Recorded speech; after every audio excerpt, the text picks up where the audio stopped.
Tahukah Anda, sejarah Tuban bermula dari peristiwa pemberontakan Ranggalawe atau Ronggolawe terhadap Kerajaan Majapahit pada 1295 Masehi. Kabupaten Tuban merupakan salah satu dari 38 kabupaten dan kota yang berada di dalam wilayah administratif Provinsi Jawa Timur. Luas wilayah kabupaten ini adalah 1904,70 km persegi dengan panjang pantai mencapai 65 km. Tuban terletak di pesisir pantai utara Jawa bagian timur. Tuban dikenal sebagai kota wali karena pernah menjadi pusat penyebaran agama Islam sejak era Kesultanan Demak yang berdiri pada 1475 Masehi. Seperti diketahui, Kesultanan Demak merupakan kerajaan Islam pertama di Jawa yang sekaligus meruntuhkan riwayat kerajaan Majapahit yang bercorak Hindu-Buddha. Sebelum era Kesultanan Demak, Tuban merupakan bagian penting dari wilayah kekuasaan Majapahit. Bagi Majapahit, Tuban berperan vital karena letaknya yang strategis dan menjadi sebagai salah satu pelabuhan utama sekaligus bandar dagang kerajaan.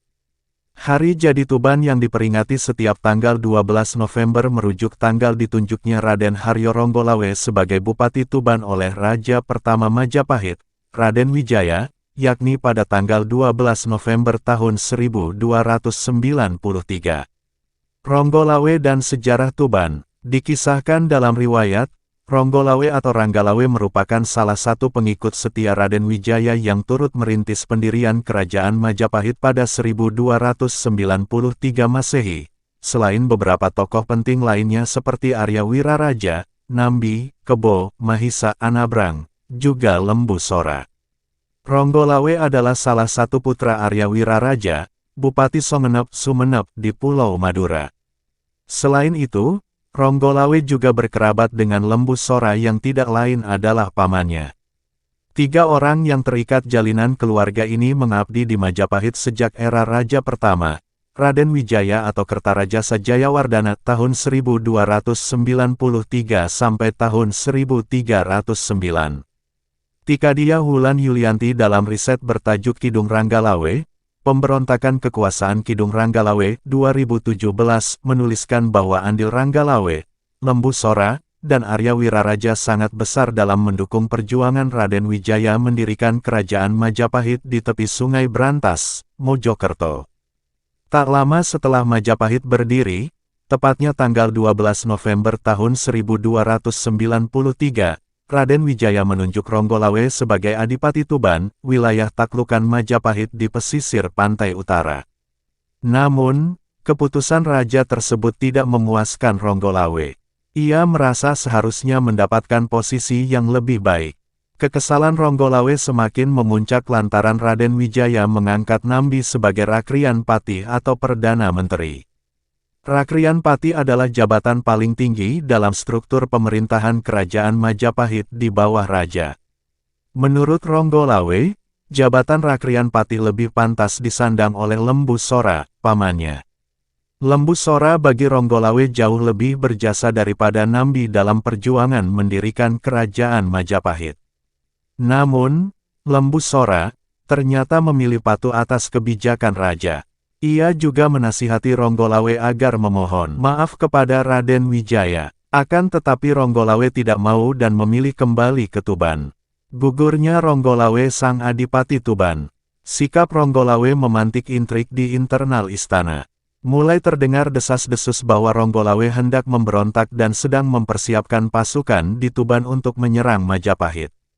Hasutan juga terdengar di sekitar Raden Wijaya yang membuat sang raja terpaksa memerintahkan Nambi bersama Lembu Sora dan Kebo Anabrang menggalang pasukan Majapahit menuju Tuban untuk menghukum Ronggolawe.